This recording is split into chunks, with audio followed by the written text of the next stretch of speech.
Hello, everyone. Hello. Welcome to Politics and Prose. My name's Grant. I'm a bookseller here, where we host a range of in-store events along with trips and classes. Before we get started today, I'd like to ask everyone to please silence your cell phones as to not to disrupt the event. When we get time for the Q&A portion, we have a mic set up by this right pillar. Please speak clearly into the mic so that everyone can hear your question. Today, I'm very excited to welcome Sarah Stein Lubrano, celebrating the release of her new book, Don't Talk About Politics. Dr. Sarah Stein Lubrano holds a PhD from the University of Oxford and a master's degree from the University of Cambridge. Her thinking often reaches the public through the Sense and Solidarity Initiative and the Future Narratives Lab. She was previously the head of content at the School of Life, tutored in prisons, and wrote obituaries. She regularly appears on public radio and a variety of podcasts. In her new book, Don't Talk About Politics, Dr. Lubrano draws from ancient philosophy to modern neuroscience and social science to reveal the surprising truth about how people think and behave politically. From friendship to community organizing and social infrastructure, she explores the actions that actually do change minds. Lubrano will be in conversation with Alexandra Petri, staff writer for The Atlantic. She is the author of 3 books, including AP's U.S. History, Important American Documents, I Made Up, the winner of the 2025 Thurber Prize for American Humor. Prior to joining The Atlantic, she was a humor columnist for The Washington Post. Please join me in welcoming to Politics and Prose, Dr. Sarah Stein Lubrano and Alexandra Petri.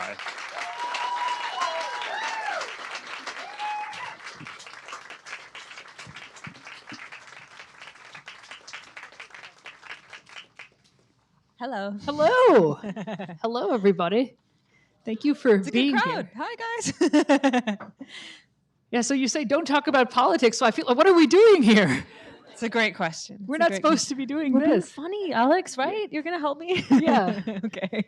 No, but in the course of reading the book, which everyone should get excited about doing, I'm echoing strangely. I'm just going to ignore the sound of my own voice and keep talking. Sounds okay?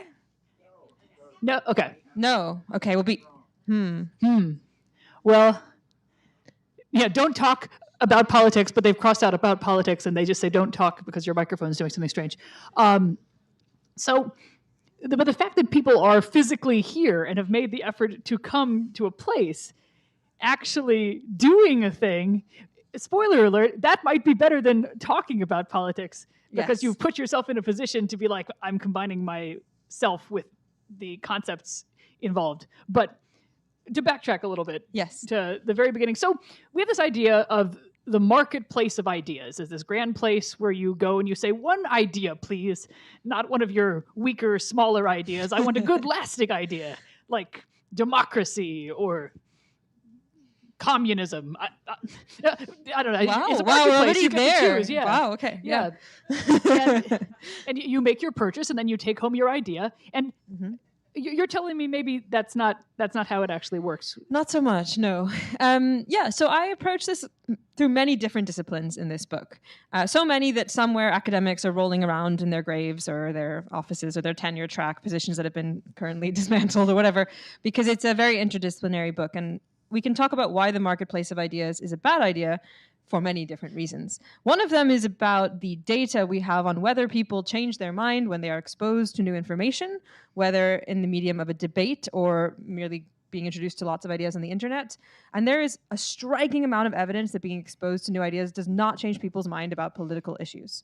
And I go through this again and again and again in the first 2 chapters of the book. So we look at, okay, does watching televised debate changes someone's mind about who they're going to vote for? And there is zero evidence over decades and decades and lots of different countries that people's minds are changed by watching televised debates. And then we look at whether Americans have changed their mind about anything important politically in the last year, and it's like 14% of people say they have, and even that is probably optimistic, shall we say. And the list goes on and on and on. But there's a lot of evidence that we're simply not changing our mind because we're exposed to new ideas. And this makes sense because the things that do appear to change people's minds are very different and a lot stronger. And 2 of the main things, which I go into in great detail in the book, are our own actions and experiences in the world, which over time slowly change our political beliefs and are extremely foundational to our beliefs in the first place. And the other one is our network of relationships, which is an amazing thing to talk about in this room because many people in this room I know, and they're my network of relationships. And they shifted my beliefs politically over years and years in different directions, right? And so those things are so strong that I actually think it's a bit funny that we've ever imagined that people could show up as a blank slate and then consume ideas like, tasty little snacks or whatever.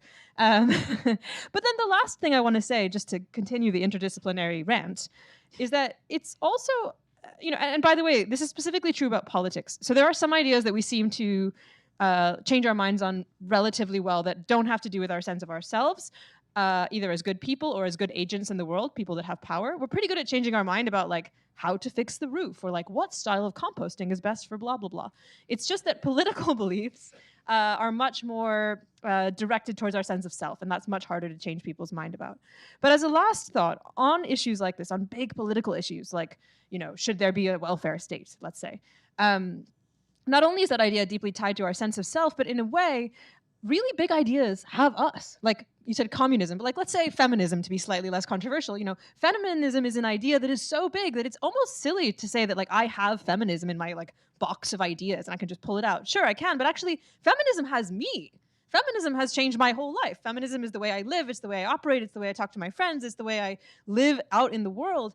So it would be almost ridiculous to imagine that I could go just trade it in for a better commodity, And then obviously we can go on and on about where did this very capitalist idea of thinking come from anyway? But yeah, this is a start. Yeah, no, you did say that we don't have ideas, ideas have us, which does sound very ominous. It should, but also promising in some ways because it means we're being meaningful in the world. And so how do we, so sort of taking a step back from this, how do we form our ideas? So we sort of emerge from behind a Rawlsian veil into the world? No, we don't. Not so much, no. So is it a combination of we go to the marketplace one time and we get all our ideas about how to fix the roof and compost properly, and then we live a little bit, and that's where we get our other ideas? Or this is actually a really great question that I don't fully address directly in the book, but I just read some more interesting data about. One of obviously a big source is your family of origin that you grow up with, right? But interestingly, a specifically important thing seems to be where you live during high school. So they just did a study where they looked at people who move during high school to a new neighborhood with a different set of political beliefs. They can even look at the difference between siblings. So if one sibling is older, they're in the new neighborhood for less time than the other one, right? The younger one is in that new neighborhood for longer. And they can see the shift in political views that seems to happen during teenage years. And it's big, it's important, which makes sense because if you've ever been a teenager or met a teenager, they are thinking, the teenagers, and they are interacting with people, and sometimes they're rebelling against their parents. So it's a good time to acquire some new political beliefs, but also probably to have some of the kind of new relationships and experiences that tend to shift people's views. And then obviously it's also all of your life. And one of the things we go into in great detail in the book, that I go into in great detail, is kinds of experiences that shift people's views. So I look at, for example, the Turnaway study on abortion, which is a counterintuitive one, I think, for a lot of people who support abortion rights, because what it suggests is that, look, there's a group of women that are called turnaways because they go to seek an abortion and then they're turned away for a variety of generally bureaucratic reasons. Maybe they missed the right date in the conception timeline, whatever.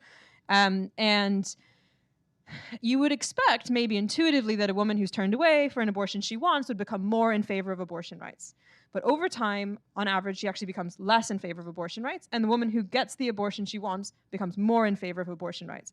And this shouldn't surprise social scientists and psychologists as much because that's kind of what we see for most political things. So people tend to align their beliefs with their actions and experiences over time rather than the other way around.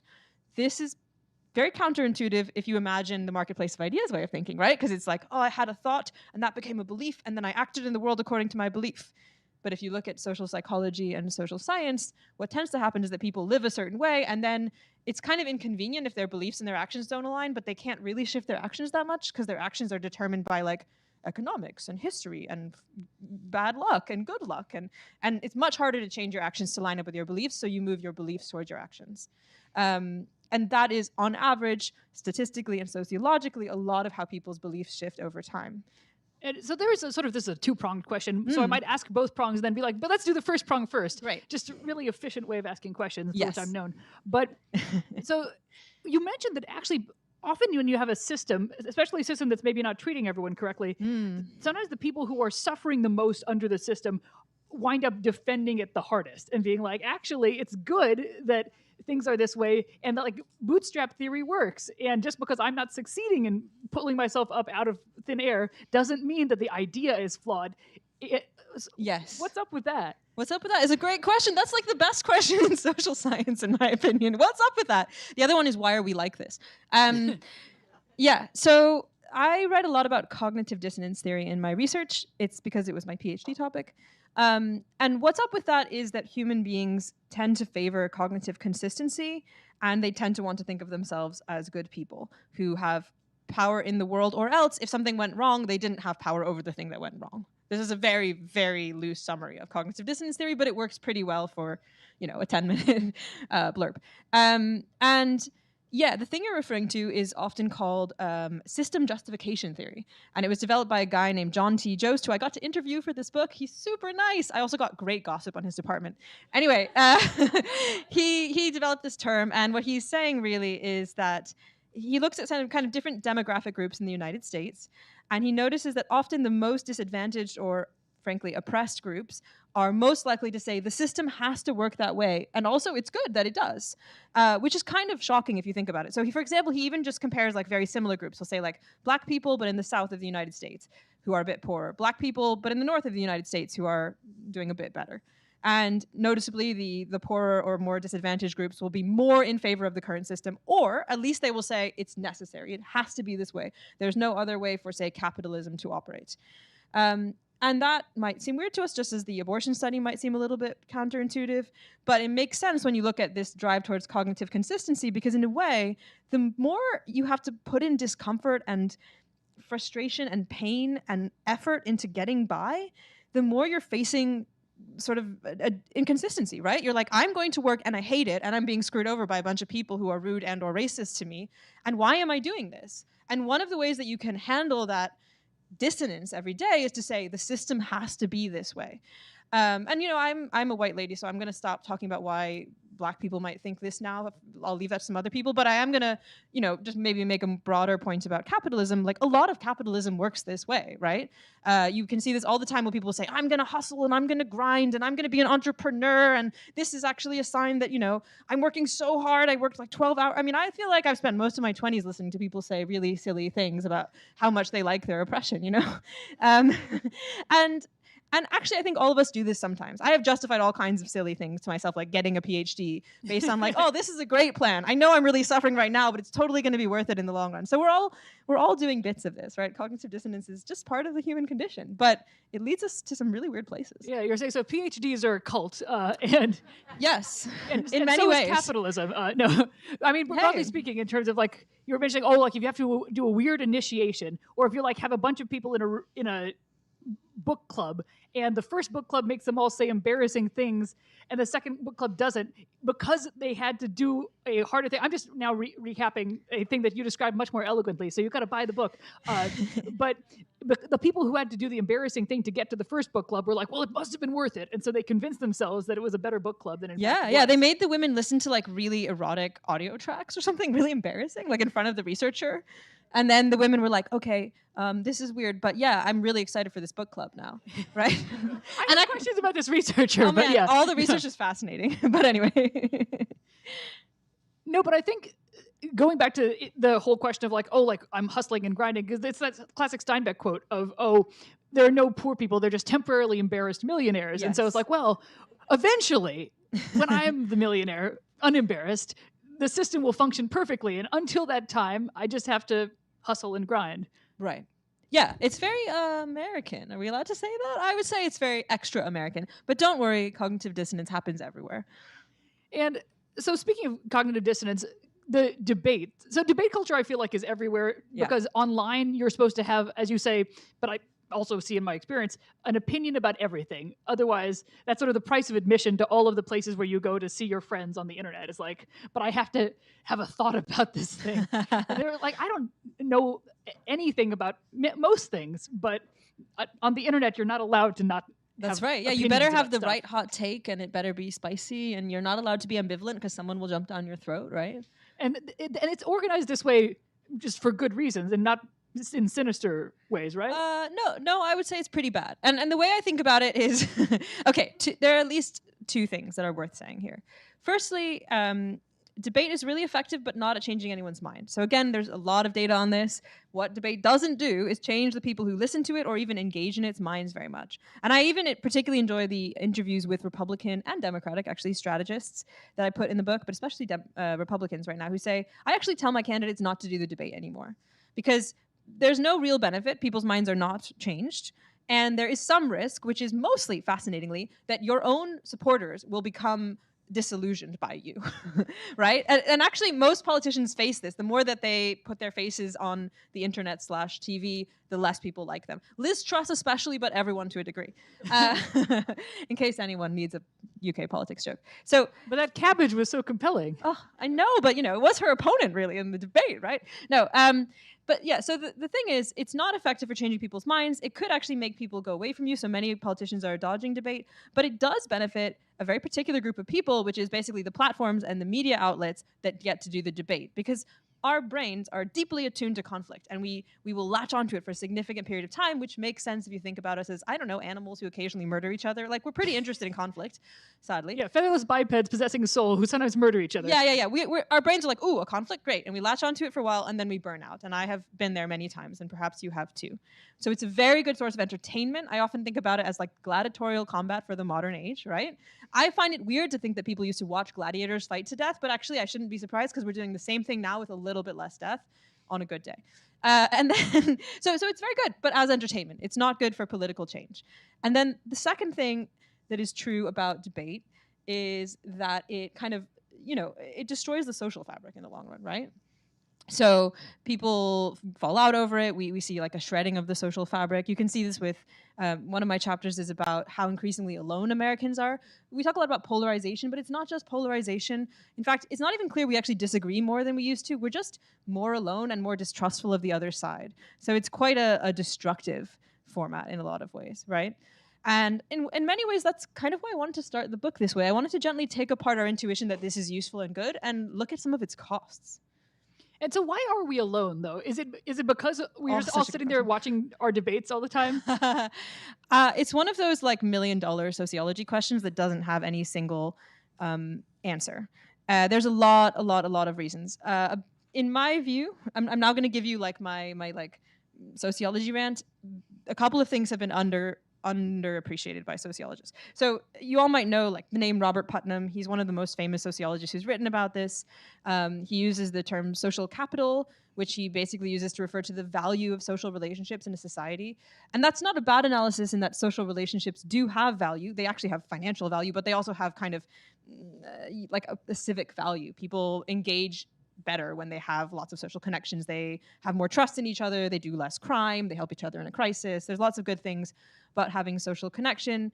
Putnam, he loves graphs, and because he does most things by graph, I would say this is the core of his analysis. He doesn't think that economic inequality is one of the main reasons that we're lacking social capital, because he saw the economic inequality curve move second after individualistic values. But because I am more of a Marxian sociologist than Robert Putnam, I'm not persuaded. I think that the individualism came from the capitalism and later caused the inequality, but all of that is still an economic story. So that's important. And actually, you can see really striking stuff about income inequality and social trust. For example, one of my favorite studies in the book just looks at what happens when people lose their jobs. And if people still have their healthcare through usually Obamacare, they don't necessarily lose trust in strangers. So they'll say like, okay, I'm unemployed right now, but I can more or less trust my neighbors. If they also lose their healthcare, then you see a drop in social trust. And we have experienced a huge drop in social trust in the last 50 to 70 years, alongside a huge drop in the number of friends that we have and the amount of time we spend with our friends. This is actually one of the main crises that we're living through. And it's often termed a loneliness crisis, but that's a really bad name for what it is, because people don't report feeling any lonelier than they did in previous generations. They're not feeling lonelier, which is its own very real problem. They're actually just more alone. And then there's another thing that I think has been underestimated that relates to that, and that is something that I call social atrophy.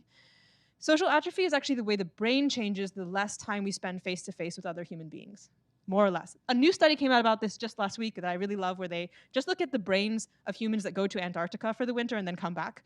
But you see the same thing that you see in all of these studies to a degree with an MRI machine. And yes, MRI machines are useful in this context.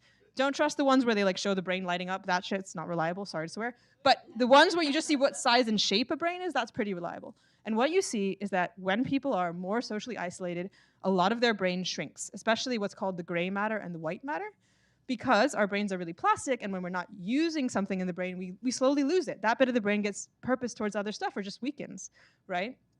And actually, what our brains are meant to do is have social interactions face to face. That's most of what we're supposed to be doing as human beings on planet Earth from a like evolutionary perspective. So when we're not doing that, something basically goes wrong and our brains weaken and shrink. And then what you see from a sort of like a subjective level and from a behavioral level is people get worse at judging social cues.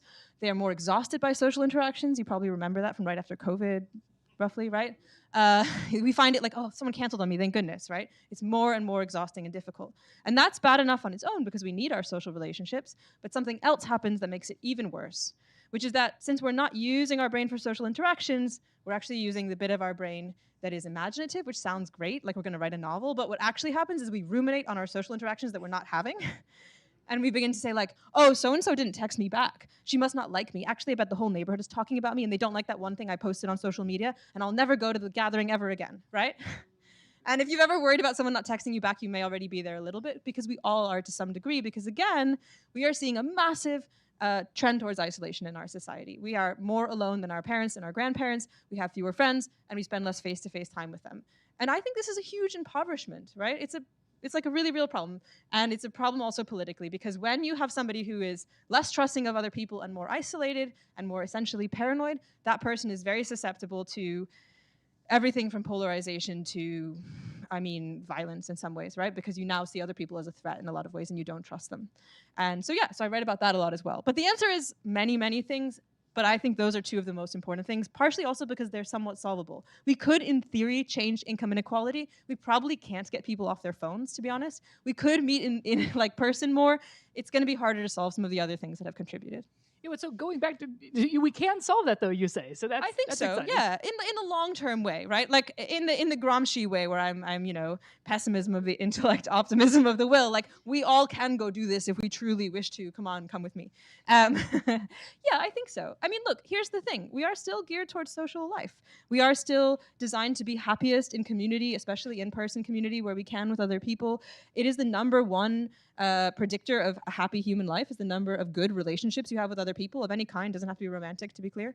That is the number one predictor of human happiness once you get past a certain level of income, which is not that high. And so we can choose that again. Like that is actually somewhat within our control. We also need to have, something between a new president and a new regime in order to have a difference in income inequality, but I'd like to see both. And Sorry. so how do we get more friends? How do we get more friends? Yes, good. Well, let's start by thinking about infrastructure. And I'm glad that I'm here in DC because it's one of the only cities where I could talk about infrastructure and only some people will roll their eyes and start looking at their phone. Like most cities, you're like, we need infrastructure. And everyone's like, whoa, not interested. Plumbing, not interested. No. It's finally Infrastructure Week today. Infrastructure Week is happening, folks. Yeah. No, look, there's a thing that sociologists call social infrastructure. And I'm going to give you my favorite example of what it looks like. So a lot of people in the social world I live in love to think about like, I'm going to make my own independent bookstore that is also an ayahuasca retreat center with a sex club. Like that is a social infrastructure, but it's not the kind that I think is most important, right? The thing that is probably most important looks a little bit like this. Imagine you are a parent and you take your kids to school. Here are two options. In one option, you have to park your car and walk with your kids to the playground and then they go into the school. And then when you go to pick them up, you do the same thing and you're standing on the playground and you meet the other parents, right? And the other parents say, hey, how do you like the second grade teacher? And did you see that the gym has like a giant hole in the floor? It seems bad. And what do you think about the principal? And then you begin to have like basically a political relationship of relative equals where you can now organize around an issue, right? I mean, this is a micro level thing, but it still matters. Okay, so that's option one. Option two is you drive to pick up your kid in your car alone. You stop your car in a long line of other cars and you never talk to the other parents and you look at your phone and you feel more alone than ever before. Right? And the first thing... The second one sounds good. We should do the second one, right? Oh, okay, yeah. I mean, if you want, Alex, but... And look, obviously, I like one. I like option one, sorry. But also, people that are interested in democracy like option one, and they like option one because now you have a group of people that could hold people to account, organize, do all kinds of stuff. I also talk in the book, by the way, about how coffee shops have, at least until very recently, been considered dangerous by governments. And that might sound crazy, but it's completely legitimate, because historically, when human beings have gathered together and been caffeinated instead of drunk, they have decided at times to overthrow the government. And and you can see all these like hysterical governments being like, we need to spread some rumors. Say that coffee makes people impotent. Yeah, go for it, right? And and they did, by the way. They spread lots of rumors that like men will be impotent if they drink coffee. Why? Because it's quite dangerous in a way to the powers that be to have a social infrastructure. But that's why I like it, you know? And yes, unfortunately though, we're living in the second world, right? We're increasingly living in the second world where you're alone in your car on your phone and you never meet the other parents or the other whatevers.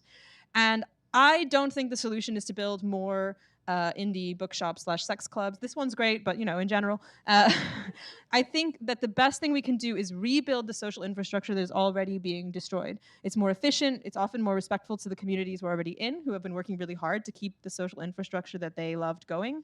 If I was in the UK right now, I would say, go to your local pub, which is probably under threat of closing, and make it into a place that does a lot of other functions and also lets freelancers like me work in it during the day with slightly less loud music, and I will literally pay you for that. But you know, you can rebuild the places where you are, both for pay and not for pay, and that alone will strengthen social infrastructure, and you'll probably make a bunch of friends along the way also. This sounds like an 80s movie. Like, we're going to save the rec center by making friendships along the way. Yeah, I mean, look, I'm a romantic, but also there's lots of evidence this works, so that's nice. Yeah. No, I feel like it was a classic 80s movie formula for a reason. Yeah. And the people on the ski slopes were going to stop them.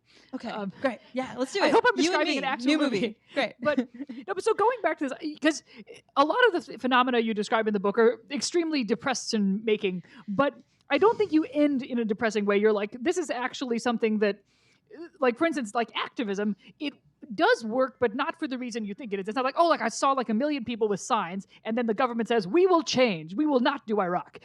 They're like, oh, the people with the signs, they're the ones who change. Yeah. This is so a lot of my book, I sort of gently make fun of people who bring classic market liberalism assumptions to things that don't in any way match those assumptions, or I would say gently punching right, maybe. But in this one instance, talking about protests, I would say I am not necessarily intentionally punching left, in the sense that I am taking apart assumptions that left-wing people often have about how the world works. And one of them is this theory that is often implicit in a lot of, say, protesters' minds, which is like, we're going to go on a march, and we're going to hold signs, and we're going to be really angry, and we're going to post like a bunch of Instagrams about how much we are angry, and then the world will change because people will be angry with us.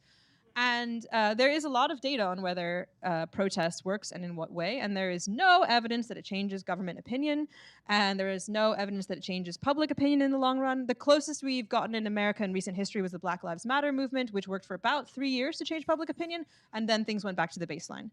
But if you think about all of the effort that was expended, we should care about that it's not working. We should really care about that, and we should be thinking about other stuff that does work, right? And interestingly, I had a chat recently with someone called Reed Galen, who runs the Lincoln Project, and it was a strange conversation because he was like, hi, you're a Marxian sociologist. I was in the Bush administration. And I was like, cool. And he was like, I loved your book. And I was like, huh. Anyway, he is, as you might imagine, a never Trumper, former Republican migrating somewhere left on the no longer working Overton window access. So we talked about protest. And one of the examples I give over and over in my book is about those huge protests that happened when the Iraq war was going to happen, right? And I said, how did the Bush administration feel about this? And he said, we couldn't have cared. We found it really annoying. Like it was a sort of like ongoing, annoying security problem where we couldn't have a press conference. And we found that super annoying. But we were never going to change our policy. For no reason were we going to change our policy, but especially not because of the protesters, right? And I think this is a really important thing for all of us in this room. I'm assuming most people here are not Trump supporters. If you are, wow, we'll have a really interesting chat afterward. But regardless, we should care about this. And we should do something other than protest, unless you are only using the protest to recruit people, because that's the one thing it's really good for. So the way I put it in the book is, protests don't change other people's minds. They don't change the government's point of view. We have very little evidence it could do either of those things ever at any historical point we've measured. There is one group of people that are changed forever, for life, and those are the protesters. And the way sociologists look at this is they look at comparable groups of people with the same political opinions to start with, And then they sort of track, like some of them get sucked into social movements, right? They start going to protests. Some of them don't, even if they agree with the point of view of the protests. And the people that join protest movements are changed for life.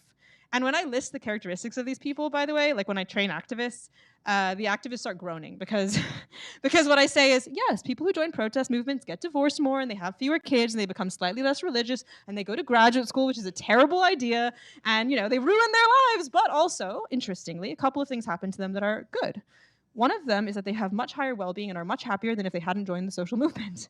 And the other one is that their political views continue to change and evolve towards the cause they're involved in over the course of their life. They do change their minds for good because they joined the social movement. So if you do want to throw a big protest, the takeaway is only do it if you're going to recruit people into the movement and keep them there and then do something else with them, right? Or if you just want to start a really great cult. I mean, one or the other. So I feel like you keep finding that things with higher barriers to entry where you have to combine yourself with a thing somehow make a stick better. Yeah. And you're like, oh, I had to man the food booth at the protest. And so then you're like, now this is my identity. Or Exactly. I had to, people pelted me with eggs, so I joined my sorority. And now I'm really in that sorority. And eggs are expensive, so it was especially, it got you coming and going. And so I was like, we should have made it more difficult to come to this book event. What? So that everyone would be like, we have to buy the multiple copies of the book. At least because 5. I had to fight a guy to get in here. Yeah. Like, are there other ways we can make life more difficult for people so that they do things that will make them happier, have more friends, all this stuff? Yeah, I mean, look, this is a great way of asking this question. So I'm going to now list a bunch of things that tend to make people annoyed with me, but are really good ideas if you actually want to run a successful social movement or create political change. You should, unless you have really great medical reasons not to, meet in person. I know it's annoying. It's way more effective. Also, in the long run, you will probably be happier. You should get offline. I know it's really addictive to be online. You should probably get offline. You'll be way happier in the long run, and your social movement will be more effective. You should give up stuff in your life, and you'll be more committed to your social movement. And you should, put in a lot of effort. I mean, one of the things that I look at in the book, I don't know who the we is in my head. It's like me and my different selves, but that's just how academics. Past you and current you. Yeah. Past me and current me have both looked at this issue. And social scientists, I guess, have looked at kind of what keeps people going in their activist life.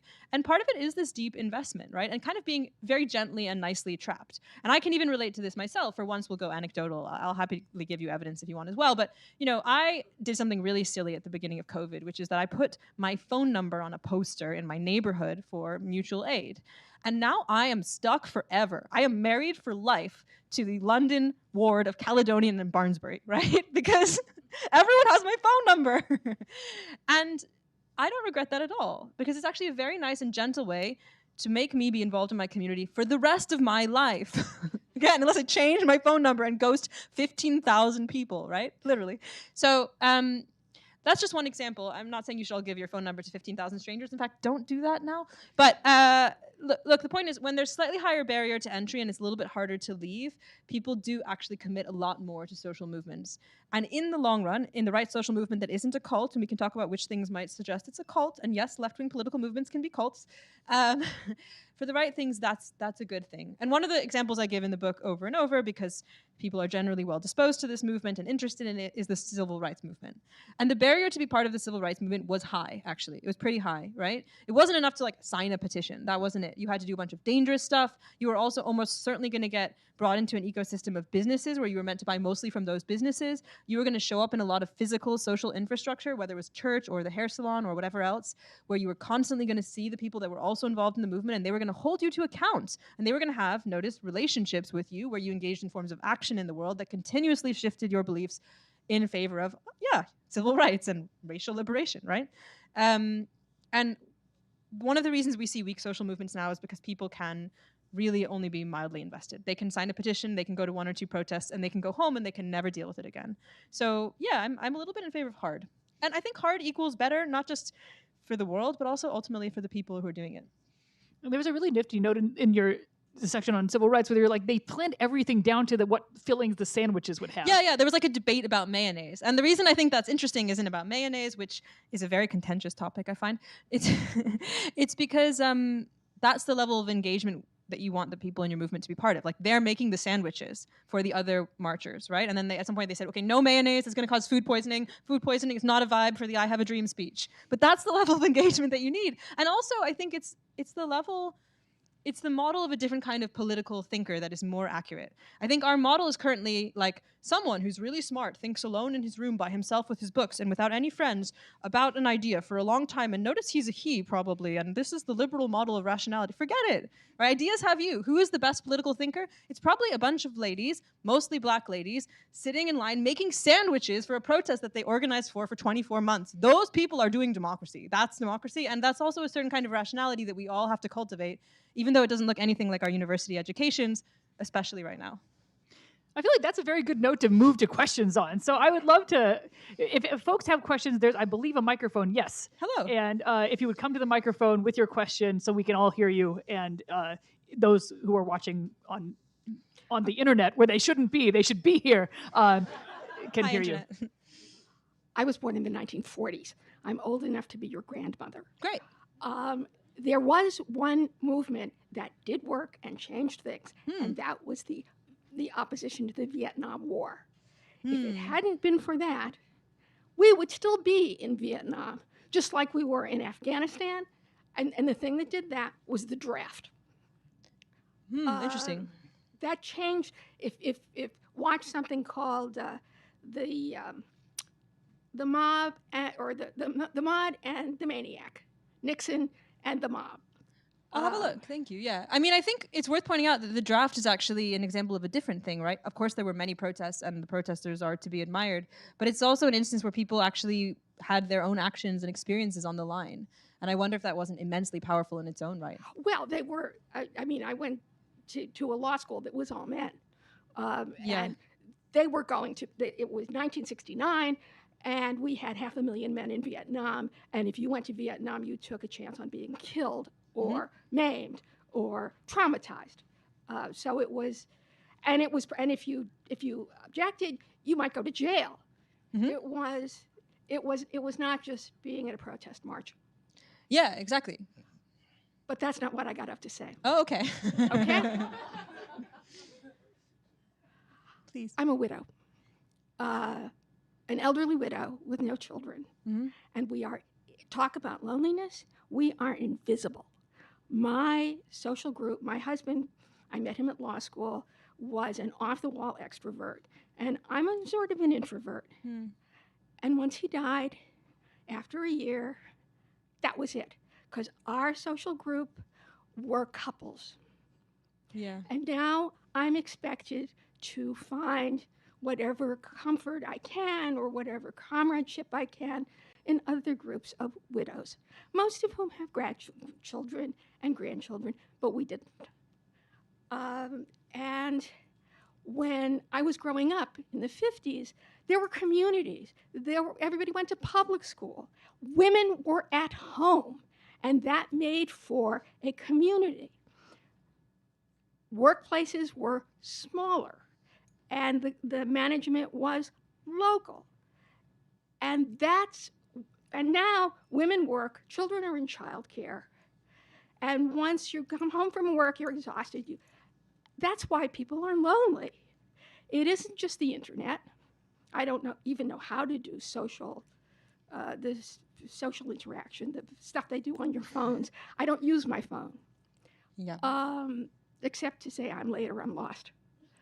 But it's been pretty bad. Yeah, I'm sorry. That's I mean, very I real. was fired when the place I was volunteering at, a clinic. I'm a physician. The management changed, and I guess they didn't like my attitude. So, 15 years, they got rid of me, and now I'm all alone. I come here looking to make friends. I've been coming here for 15 or 20 years.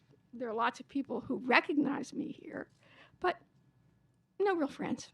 I'm sorry. And I think that's a really huge sign of the times. And yeah, I hope that someone find this wonderful person a social infrastructure, please. Not necessarily another woman. Doesn't have to be another woman, definitely. Not a requirement. Okay. Thank you.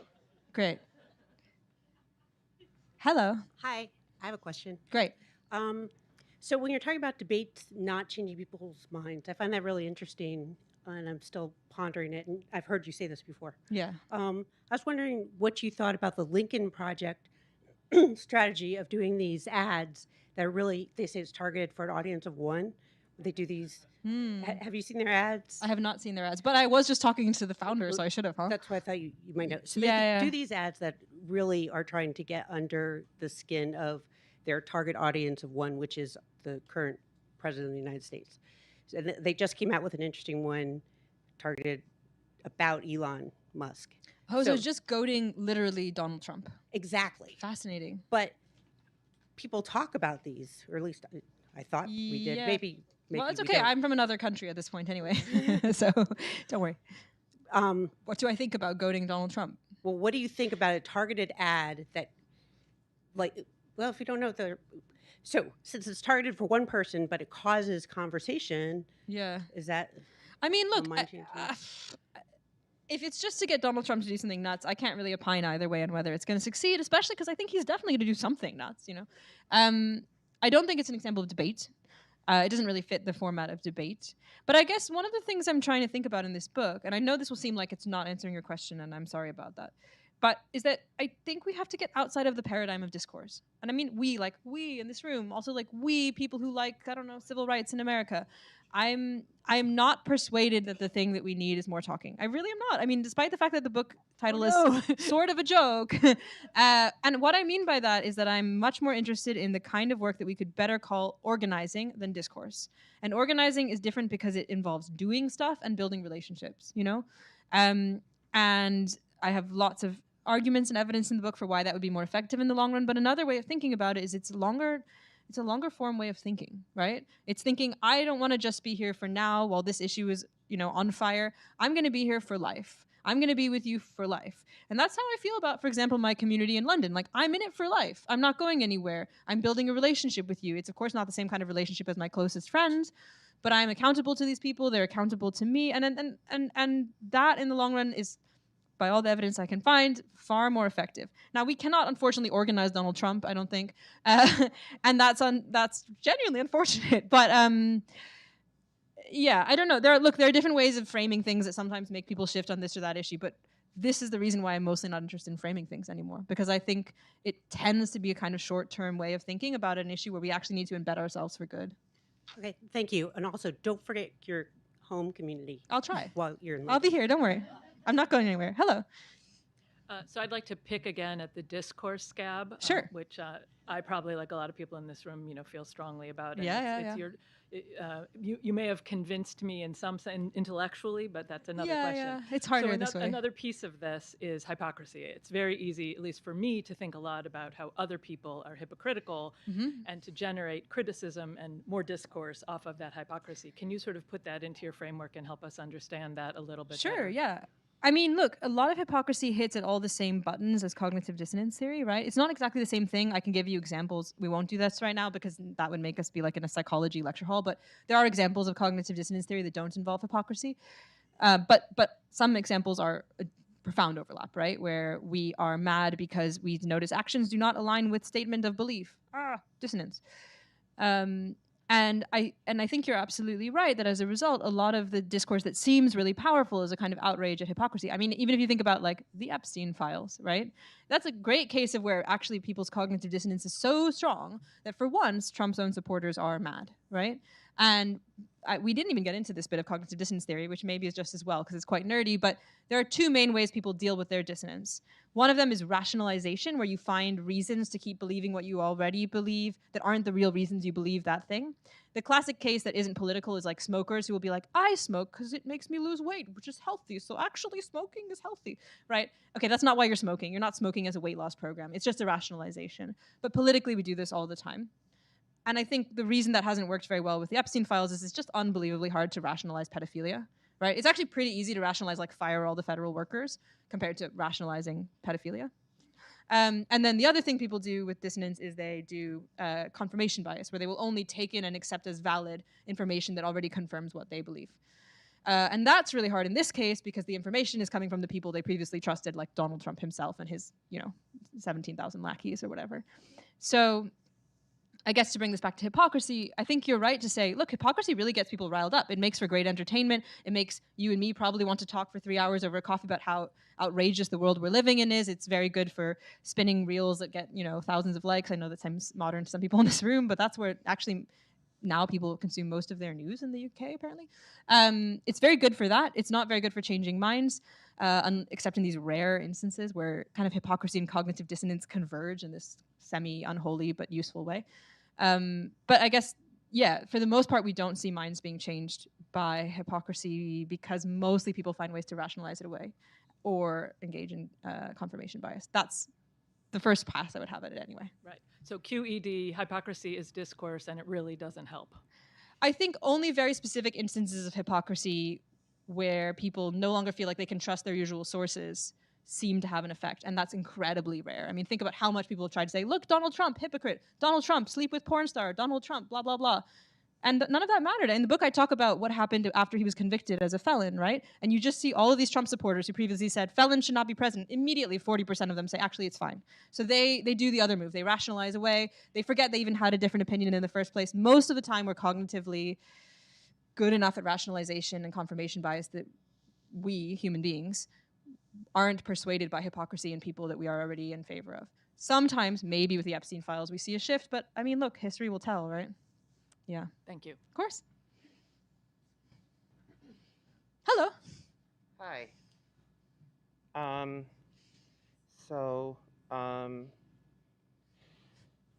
One thing that I've been dealing with is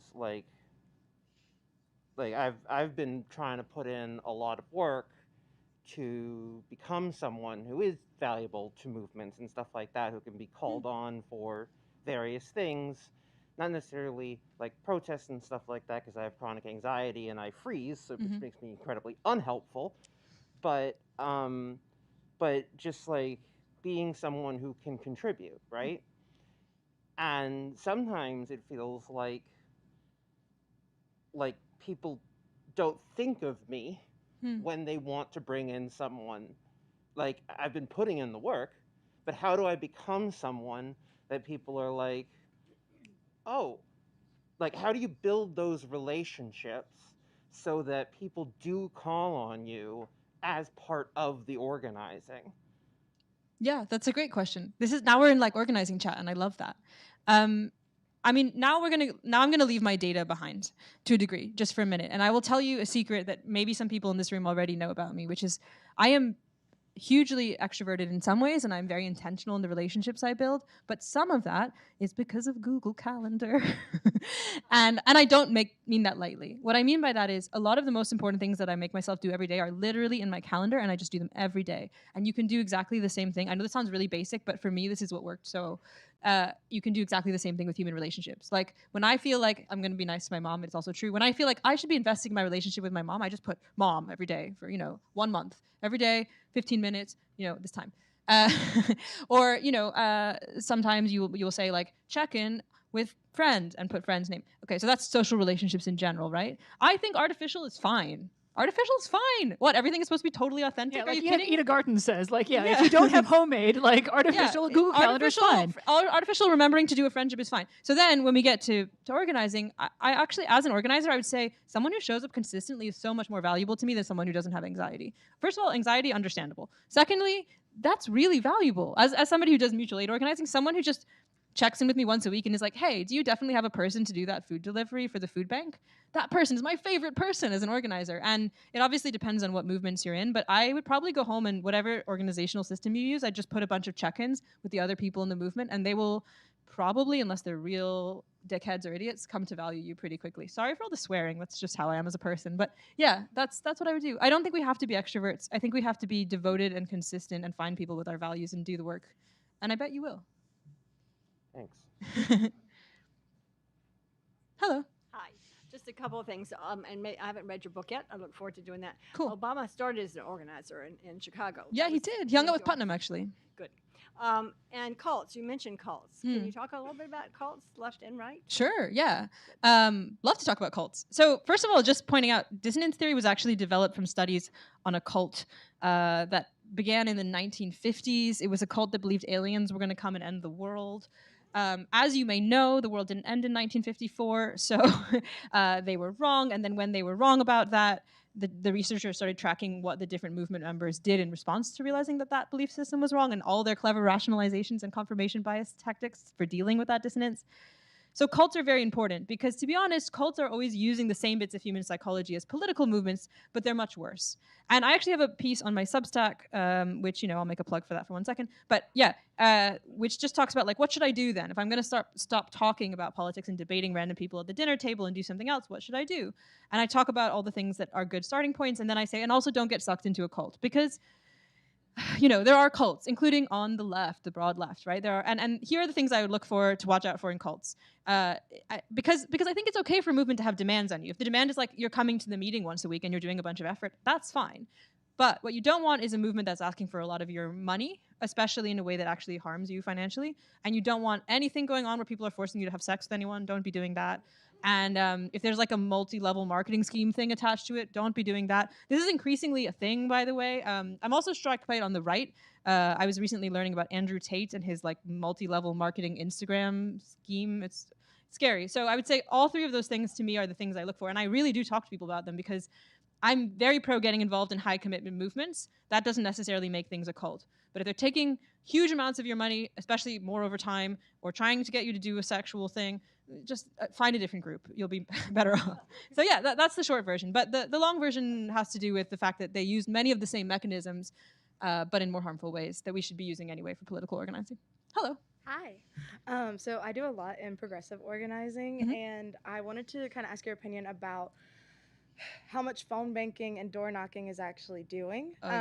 Yes, because I do think that on one hand, there is a lot of people that just want to do it by the book, but then there's also the relational organizing aspect, and like that does a lot, it seems. Yeah. But like, where do we go from there? So okay, great. This is a really good question. There's lots of data on all these things. Having looked at that data, I would say the only times where I think you should do normal canvassing and phone banking, and I say this as a person who's done a lot of normal canvassing and phone banking, is in a really hairline district where turnout matters, because those activities do not persuade people. All they do is raise turnout. So if you are in a district where things are truly close enough, not just like I'm Delulu because I like my candidate close enough, but they're that close, that you can raise turnout enough to win an election, like sure, absolutely, go ahead and do that. It's really exhausting. I've totally done that. If not, forget about it, because we do not have any good evidence that persuasion is happening during those kinds of calls. I know that all of us will have had a moment of calls where we feel like we persuaded somebody, but statistically, the evidence is not there, and I think that really matters. Relational organizing seems a little bit more effective, and it seems largely, however, based on the same principle, which is less persuasion, more turnout. And the way this works, by the way, is that people who appear to have been persuaded by what we said may well have voted anyway for the person we were going to convince them of. It's just that the time we spent with them on the phone means they actually turned out to do it rather than did nothing, basically. The thing that seems to actually change people's views, usually on issues where maybe their views were not that thoroughly thought through anyway, is deep canvassing, which I don't know if you've looked at that technique, but it's a long-form conversational technique that takes over 30 minutes a lot of the time. And it has very specific stuff attached to it that basically helps people grapple with their cognitive dissonance, and that stuff really does seem to persuade people. And it's been mostly effective at helping people think through questions of gay rights, trans rights, immigration, stuff where, to be honest, most people, I wouldn't say have the most formed views anyway. Like, actually, most Americans don't really know what they think about trans people because they actually haven't met one, and they might have a bunch of like really dumb thoughts in the back of their head somewhere, but there's a lot of room to work there, right, compared to some other issues. But I would always say about deep canvassing, again, it's so much work that you better think that there's enough time to do all that work, that you have enough energy for it, that you're actually going to make a difference. So what am I saying? What I'm saying is do this stuff where it most matters, right? Do it where we actually could win, and choose the things that are more relational if you have more time, because that will be more effective and involve more persuasion, not just turnout. That's roughly what I would say. But in the long run, I think we should all be involved in some other stuff too, or otherwise we're not really building the infrastructure, which is ultimately the big change, building up that infrastructure. Yeah. Hi. So if facts are not really what's changing people's minds, what do you see as a productive use of an independent media? Oh, great question. Love this question. Look, I mean, first of all, media does a lot of stuff that isn't persuasion, right? Like, I want to know what is happening in the world for reasons that don't have to do with persuasion. I want to know because I'm a person. I mean, one of the reasons I write books, even though I don't necessarily think they will persuade people at certain high-level issues, is because of a quote by a theorist called Terry Eagleton. And he says, it is beneath the dignity of a rational creature not to understand the conditions of their own oppression. And I feel that more broadly, not just about oppression, but in general. Like, we all deserve to know what on earth is going on, you know? I think there's a value to that beyond persuasion. Or also in the book, I've got a quote about some guy from the 1700s, but he just says, I continue to write not to persuade my opponents, but to let them know that I am not persuaded, you know? And honestly, sometimes I write for that. And also you can do this in a way that gestures to the other people that are not persuaded, like, hey, you're not alone. So look, I think there's lots of reasons to have an independent media that isn't about persuasion. In fact, we should go back and think, like, why do I think the only reason is because of persuasion? Then there are some other things we could say. We could probably say something like, look, in some cases, people are not already plugged into a belief. And in those cases, and those are usually cases about things that are not yet deeply embedded within a system of agency or self-image, right? People might be persuaded in that case. An issue that I still see kind of wobbling around and no one really knows how they feel about it, on the left-right spectrum, for example, is like assisted dying for people with terminal illnesses. Actually, I think that one is quite messy. People don't really know what they think, right? So there's some issues where that might be a thing, for example. Yeah, but I guess I just don't see the role of media primarily as to be about persuasion. I think it's the relationships that do the persuasion and getting people involved in stuff. So, yeah. Hello. Hi. What do you hope will come out of writing this book? And the more broad question is, why write books? Why write books? If we can't talk about politics and we can't persuade people. It's a great question. Let me back up a little bit. Sure. I'm a longtime activist for universal basic income. Great. And I've been thinking for years about how to write a book that might have a real impact. Yes. And so I'm currently writing that book, and I think I've figured out how to have a real impact. But why write books, and how do we communicate effectively, and how can we change the world? Yeah, great. Okay, so now we're gonna have a chat that's like too honest for the people in this room. Look, from like a professional perspective, the cool thing about books is that once you write a book, people let you in the room. I don't mean that in an incredibly like manipulative way. It's just that the way our current system of media works, people suddenly say, oh, you have a book. I remember when I first signed up for my PhD program, my boss, who is, he has several books in this room, let's just say that, and he's kind of a big fish person, took me out to lunch and he said, why are you leaving the company? Like, don't write a book, or like, write a different book. Why are you getting a PhD? And I told him, because then people will let me in the room, Alan, right? And I think that's stupid in some ways, but it's true, right? The other thing I would say about writing a book, to be honest with you, is that, in my opinion, until you write the book, you don't know what you actually think. I mean that respectfully. It's true for me too. Like, I didn't really know what I thought until I forced myself to spend 2 years of my life not going to the party on Saturday night and instead reading social science on the internet. But then I sure did know what I thought after 2 years, right? So I think there's a kind of genuine epistemic necessity to writing for many, many questions. And then there's a kind of being let into the room to have the conversation where you can then begin to organize actions and relationships. I think that's important. And then, I mean, look, also policy and belief are rather different in my opinion. And I think this is like a nuance that is lost on most of DC. I think a lot of people, having grown up in DC, I'm going to rant for 1 minute. A lot of people in DC are like, I work in policy, which is the same as politics. And in the nicest way possible, that is so wrong. Like, a lot of policy is like stuff that normal people, and I don't know how else to put it, don't think about and don't care and don't have opinions on. And you may be right that your policy is better than this other policy, but no one else cares except like 5 dudes in another room. And that's fine in a way. There's also issues there about like transparency and accountability and like whatever else.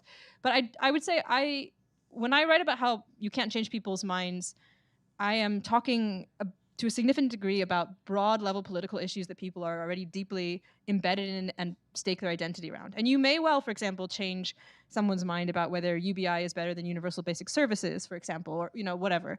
Like, I mean, I personally think services might be better, but we can have a drink one day and have a chat about whatever. That is usually a bit easier to change people's minds on if you have data and so on.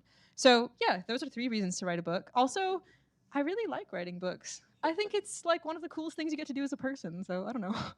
Yeah, of course. Hello. Hello. I think this will be our last question. Last question. Great. Awesome. So I'm one of those policy people who like really believes in community organizing. And one of my favorite didn't realize this was my favorite pastime until it happened 3 times. Which Okay. is like I'll be in an Uber with someone who is very, very conservative, and like there's signals that they're Trump supporters, and they'll tense up when I get into the Uber. Okay. And I'll be like, okay, this is gonna be weird. They're gonna lower my rating. And so one of the things that I like to do is I like to like point out something, like whether it's like a toy dinosaur or music they're listening to, and then they go from like being rude to being like, it was so great talking to you, Khadija. And so I'm a type of policy person who likes to build relationships, and I think that's actually like the key to like having policy change. And so I'd love to hear the data and the science, especially like there's a spectrum of like where you're really, really introverted or you're very, very extroverted. And if you're like engaging with people, I also have a mediation background where I'm like finding them aligned values. That's a way to engage. And so I'd love to hear the science behind like what I have kind of realized from a vibe standpoint of like engaging with people and like getting them from being rude to like actually engaging with me on a personal level and sharing all of their life stories with me in a sometimes very short Uber ride, which is really interesting. Okay, well, I can't promise you this will not let people be rude to you because people are rude sometimes. It's a thing. But I can tell you about deep canvassing studies that are somewhat related to this. And in the book, I talk about deep canvassing in great detail and what it looks like. And I also called the researchers and talk to them about deep canvassing and why do we think this works, et cetera. And I think the thing that's most relevant here, and maybe for everyone in the room, is about narrative exchange. So one of the ways you build relationships over time that appears to be effective is that you listen non-judgmentally to the other person. That seems really important statistically. And then eventually you share a story from your own life about how this issue affects you. And that seems to be quite key in the canvassing process as well. Again, I'm talking about deep canvassing, so it's something that takes more than 30 minutes, lots of effort. Again, only spend effort where it's worth it, where this is the most important person you could persuade, which is usually in like a key district that's on the fence. But in any case, or if it's like your parents and you need to deal with your parents, whatever. But in any case, you're letting them have ambivalence, you're listening to them, you're doing all these other things, and then you do a narrative exchange. And it sounds like you're doing something at least close to that, right? Where you're getting them to share a story about their life, you're listening non-judgmentally, and then perhaps you're telling them a story about your life. So in the gay rights stuff, for example, people would show up on the doorstep, they would listen deeply, they would let the person express ambivalence. We could go into that more another time. And then they would say, okay, well, I am actually gay, and this is how this affects my life. And I would guess that combination of storytelling and vulnerability and relationship building and listening and non-judgment is pretty powerful. But I want to emphasize that the goal is not for you all to go and deep canvas because it's really tiring. The goal is for you to live your life like that in a way that is sustainable so that we can do this at scale and build spaces where we can do that more.